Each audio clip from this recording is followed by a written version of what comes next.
अस्सलाम वालेकुम स्टूडेंट्स, उम्मीद है आप सब खैरियत से होंगे। टाइम काफ़ी कम रह गया आपके पेपर्स में, तो मैंने सोचा कि एडिटिंग करने में टाइम काफ़ी लगना है, तो मैंने अब पूरी जो आपकी बुक है उसको पकड़ के और ख़ुद ये नोट्स तैयार किए हैं, शॉर्ट क्वेश्चंस, ठीक है, ताकि मतलब हर जो पेपर में जिस तरह के कॉन्सेप्ट वाइज क्वेश्चन आना है, इसके अलावा आपकी एक्सरसाइज से और इसके अलावा आपकी जो इंपॉर्टेंट डेफिनेशंस होती हैं, मतलब हर तरह से जिस तरह से पेपर में आ सकते हैं क्वेश्चंस, प्रीवियस पेपर को सामने रखते हुए मैंने ये नोट्स तैयार किए हैं, ठीक है। चैप्टर वाइज आप जस्ट इन्हीं शॉर्ट क्वेश्चंस को कर लोगे तो बच्चे आप लोग इंशाल्लाह आप लोगों की 9th अच्छे मार्क्स से क्लियर हो जाएगी। कोई भी आपकी जो इंपॉर्टेंट आप लोगों की जो स्कीम है वो मैंने चैनल पे अपलोड कर दी हुई है, ठीक है। तो वो आप स्कीम वहाँ पे जाके चेक करें। शॉर्ट क्वेश्चन जितनी चॉइस के हिसाब से आप लेना चाहते हैं कि हाँ जी मैंने ये चैप्टर्स के करने हैं, आप ये इन्हीं नोट्स को तैयार करो, शॉर्ट क्वेश्चन को, ठीक है। इसके बाद मैं लॉन्ग क्वेश्चन की वीडियो भी अपलोड कर देती हूँ, और उसके अलावा अगर मुझे दरमियान में टाइम मिलता है तो मैं आपको इन्हीं क्वेश्चन जो जितने भी मैं आपको क्वेश्चंस बता रही हूँ इंपॉर्टेंट, उन सबको सॉल्व करके भी इसी तरह नोट्स अपलोड कर दूंगी, ठीक है। तो अभी आपके पास टाइम है ये हफ्ता, तो आप हफ्ते में ये जो अपनी सारी बुक तो आपने पढ़ ली हुई है एक बार, ठीक है। तो इन क्वेश्चंस को आप जस्ट एक बार दोबारा रिवाइज कर लो। ये सब क्वेश्चंस जो है बच्चे ये पेपर्स में भी रिपीट हो रहे हैं, ठीक है, और ये इंपॉर्टेंट और पूरे हर चैप्टर में से जितने भी निकल सकते थे ना वो मैंने ओवरऑल निकाल के आपको दे दिए हैं, ठीक है। यहाँ पे डॉट लग रहे हैं, इसका मतलब ये है कि आप लोगों ने ये वाले क्वेश्चंस करने हैं, और यहाँ का डॉट का मतलब क्या है वो ऐसा मैं आपको आगे जाके बता देती हूँ, ठीक है। वीडियो को एंड तक देखो और अपने सभी चैप्टर जो नोट्स हैं वो सामने अपनी बुक तैयार खोल लो, ठीक है, और साथ साथ निशान लगाए जाओ, ठीक है। क्वेश्चंस मैंने सामने यहाँ लिख दिए हैं, ठीक है। जैसे साइंस की तारीफ क्या है, दौर जदीद के 4 गैर मुस्लिम साइंसदानों के नाम, ठीक है, ये सब मतलब इन सब को तो आप पढ़ लोगे। मैं इन चीज़ों को एक्सप्लेन कर दूं क्योंकि इस तरह बहुत वीडियो लंबी हो जानी अगर मैं सभी क्वेश्चंस पढ़ने लग गई, ठीक है। तो अब यहाँ पे जिस तरह के ये क्वेश्चंस बन रहे थे मैंने लिख दिए, ठीक है। अब यहाँ पे मेरा डॉट लगाने का मकसद ये है कि यहाँ पे उन्होंने एक क्वेश्चन बोर्ड में आया हुआ था कि 4 मुसलमान साइंसदानों के नाम लिखिए, ठीक है।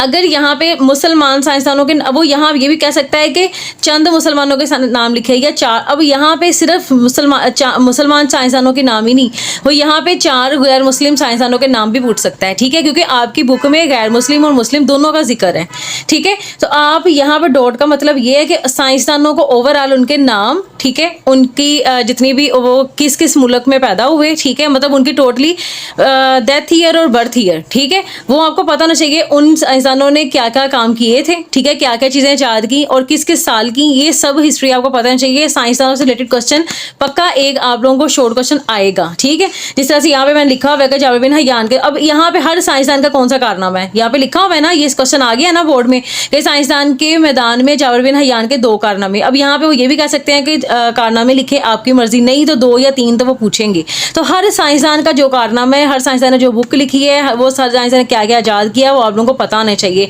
जाबिर बिन हय्यान का ये भी क्वेश्चन आ जाता है कि बानिए कीमिया किसको कहते हैं, ठीक है, तो वो भी जाबिर बिन हय्यान ही है, ठीक है। जाबिर बिन हय्यान कौन थे? एक केमिस्ट थे, ठीक है।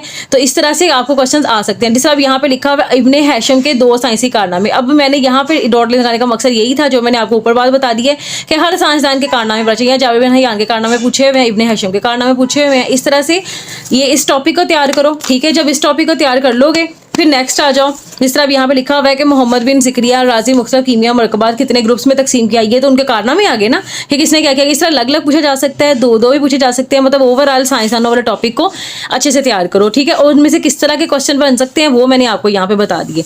उसके बाद यहाँ पे आ जाओ, जैसे डॉक्टर अब्दुल कदीर खान की खिदमात कौन सी हैं, ठीक है, तो ये भी कारनामों में आ जाती है। इस तरह डिफरेंट तरीके से आपको क्वेश्चन आ सकता है। ज़्यादा 9th क्लास को एक्सप्लेन करने का मकसद ये है कि आपने देने होते हैं फर्स्ट टाइम पेपर, आपको इतना इसका आइडिया नहीं होता, ठीक है। तो उसके बाद यहाँ पे नेक्स्ट देख लो, ठीक है। यहाँ पे सैलब्रूनी का पूरा नाम क्या है, जैसा कि ये मैंने बात अभी आपको वहाँ पहले भी बताई है कि किसी भी साइंसदान उसका बर्थ ईयर और डेथ ईयर आपको पता होना चाहिए। यहाँ पे उन्होंने पैदाइश पूछ ली ना कि सन पैदाइश बताएंगे, सैलब्रूनी का पूरा। अब हर साइंसदान का यहाँ पे जो मैंने टॉपिक आपको कहा है उसका पूरा नाम हर साइंसदान का आपको पता होना चाहिए। इल्म कीमिया के बानी कौन थे, किसे कहा जाता है, ये बात अभी मैंने आपको यहाँ पे बताई है कि जाबिर बिन हय्यान को कहा जाता है, ठीक है। तो ये भी इसी का आंसर है। तो इन सब टॉपिक अगर आप पढ़ लोगे तो इनमें से ये क्वेश्चन बनने हैं, ठीक है, जो कि आपके सामने मैंने लिख दिए हैं, ठीक है।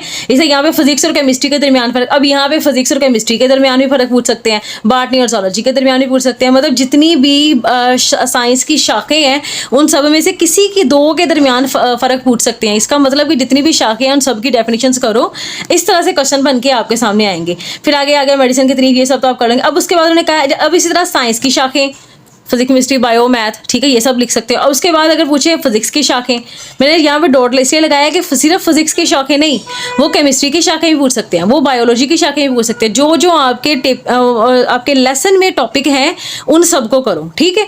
उसके बाद आ जाओ बाब नंबर 2 पे, तो ये मैंने लिख दी है यहाँ पे क्वेश्चन, ठीक है।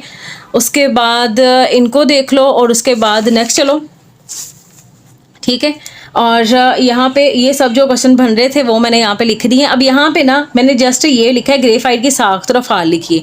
इनको ब्रैकेट में लिखने का मकसद ये सिर्फ ग्रेफाइट की नहीं, कोल की, चारकोल की, एलोट्रोपिक की, नॉन एलोट्रोपिक की, इन सब की भी साख्त अफ़ाल लिखने हैं। साथ में मैंने मिसाल लिखा है कि इन सभी की एक एक मिसाल भी याद करो, ठीक है। वो पूछ सकते हैं कॉल से क्या मुराद है और इसकी एक मिसाल दें, ठीक है। चारकोल से क्या मुराद है, कोल और चारकोल दोनों में फ़र्क क्या है, इस तरह से आपको क्वेश्चन आ सकता है। तो कोल, चारकोल, इन सब की डेफिनेशंस, ठीक है, इन सब की एक एक मिसाल और इन सब की साख्त। फॉर्म्स का मतलब है फार्म, इसका फॉर्म क्या है, ठीक है, साख्त क्या है।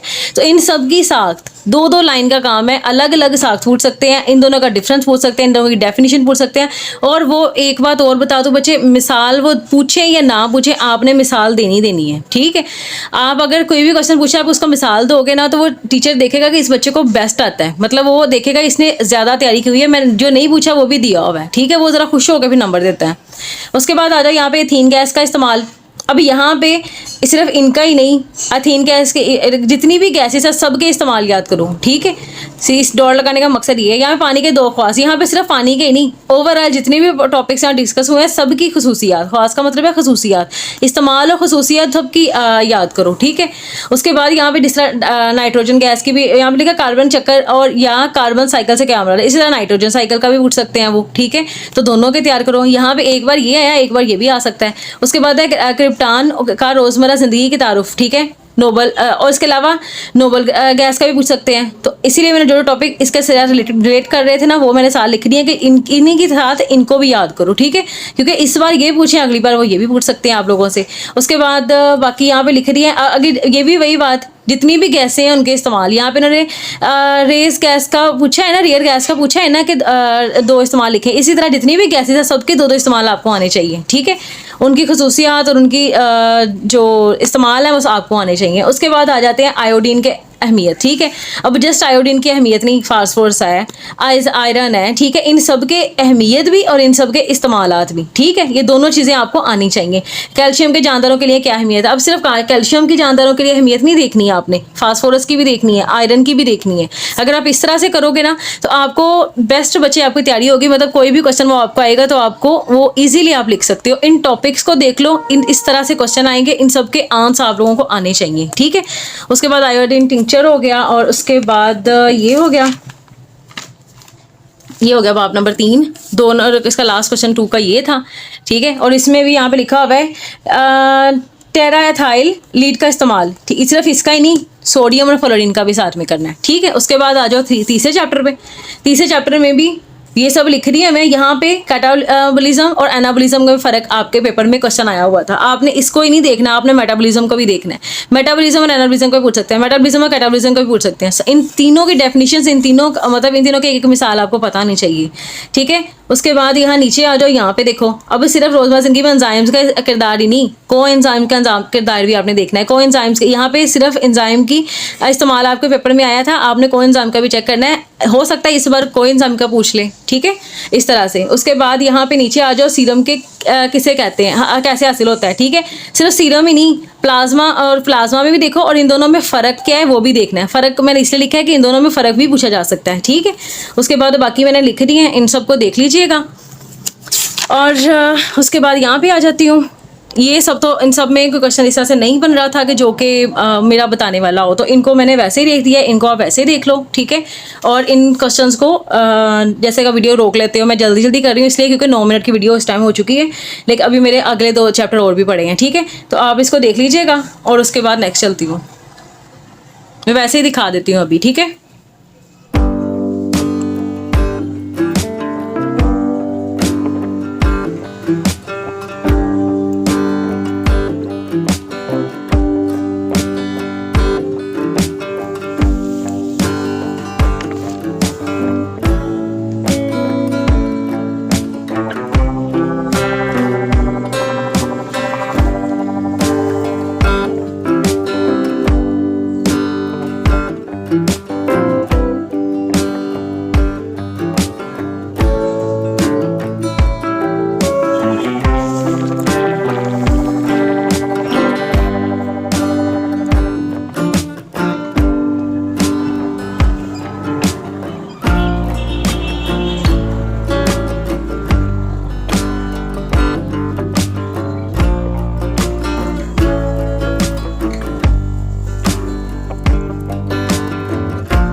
बाद ये इस साइड में है। अच्छा जी,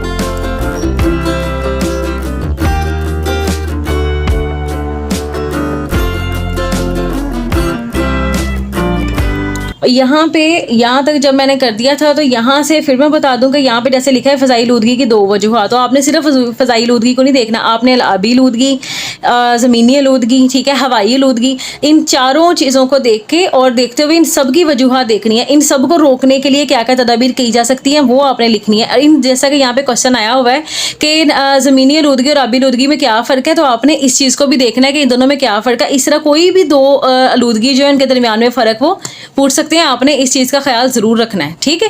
तो मतलब इन सब टॉपिक को इस तरह से करना है कि इनकी डेफिनेशंस, ठीक है, इनके दरमियान की वजूहात और इनको रोकने के लिए कोई भी 2 तदाबीर वो आपने ज़रूर याद करनी है, क्योंकि इन सब इस टॉपिक में से भी क्वेश्चन आपको कंफर्म एक ना आ सकता है, ठीक है। तो बाकी जिस तरह यहाँ पे कुदरती गैस का इस्तेमाल है, तो इस्तेमालात में सिर्फ इसी का ही नहीं बाकी सब चीज़ें भी हैं, उन सब का भी इस्तेमाल, जिनके इस टॉपिक से रिलेटेड जितने भी आ रही हैं उन सब के इस्तेमाल भी आपको आने चाहिए, ठीक है। तो बाकी इन सब क्वेश्चंस को देख लीजिएगा, एंड तक मैंने यहाँ पे आपको बता दिया, ठीक है। इसके अलावा बच्चे मैं आपको नेक्स्ट, जिस तरह कि मैंने कहा कि इसके बाद लॉन्ग क्वेश्चन भी अपलोड कर देती हूँ, ठीक है। ये वीडियो काफ़ी लंबी हो जानी थी इसलिए मैंने इसी में लॉन्ग नहीं ऐड की है, वो मैं आपको नेक्स्ट इसी डिस्क्रिप्शन में और इसके एंड स्क्रीन पे ना आपको मैं उसका लिंक दे दूँगी, ठीक है। और उसके बाद जो मैं सोल्व नोट्स जनरल साइंस के अपलोड करूँगी वो पेपर से करीब मैं ज़रूर अपलोड कर दूँगी, क्योंकि अभी मैं बाकी सब्जेक्ट के नोट्स भी अपलोड करने हैं, तो अपलोड पक्का करूँगी, ठीक है। तो उनको जस्ट वो सवाल के साथ ही उनके जवाब लिखे होंगे, तो आप उनको वीडियो में ही इसी तरह देख के पढ़ लीजिएगा, ठीक है। अभी पहले करने का मकसद ये है कि आप बुक खोल के फिर आप इनकी निशान लगाओ और बुक को एक बार इनको देखते हुए रिवाइज करो, ठीक है। उसके बाद लॉन्ग क्वेश्चन को रिवाइज करो और अनकरीब इंशाल्लाह आपको इसके मिल जाएंगे। और बाकी सब्जेक्ट के मैं नोट्स अपलोड करने लगी हूँ, इनके बाद ऐसा ऐसा तो अगले जो इंग्लिश के कर चुकी हूँ इनके इंग्लिश के देख लीजिएगा, ठीक है। स्कीम वगैरह सब अपलोड है, अब आप लोगों के जो नोट्स हैं इंपॉर्टेंट सभी सब्जेक्ट के वो अपलोड हो रहे हैं, ठीक है। इंग्लिश के कर दिए, अब नेक्स्ट उर्दू की करूँगी, फिर इंशाल्लाह BS के IAS के सब कुछ, ठीक है। तो दुआओं में याद रखिएगा, मिलती हूँ नेक्स्ट वीडियो में, अभी तक दीजिए इजाज़त। और हाँ, कमेंट्स आप लोग बच्चे आप वीडियो ज़रूर देख रहे हो, कमेंट्स नहीं कर रहे हो, ठीक है। और ना ही वीडियो लाइक करके जाते हो। सभी वीडियो 1000 to 2000 तक मेरा व्यू चला गया है, लेकिन किसी बच्चों ने भी लाइक नहीं किया हुआ, ठीक है। तो इसलिए आप जब वीडियो देखते हो तो बच्चे उसको लाइक भी किया करो, शेयर भी किया करो, चैनल को सब्सक्राइब करो अगर नहीं किया हुआ अभी तक तो, ठीक है, ताकि नेक्स्ट वीडियोज़ आप तक मिलती रहें। और अभी तक दीजिए इजाज़त, मिलती हूँ नेक्स्ट वीडियो में। अल्लाह हाफिज़।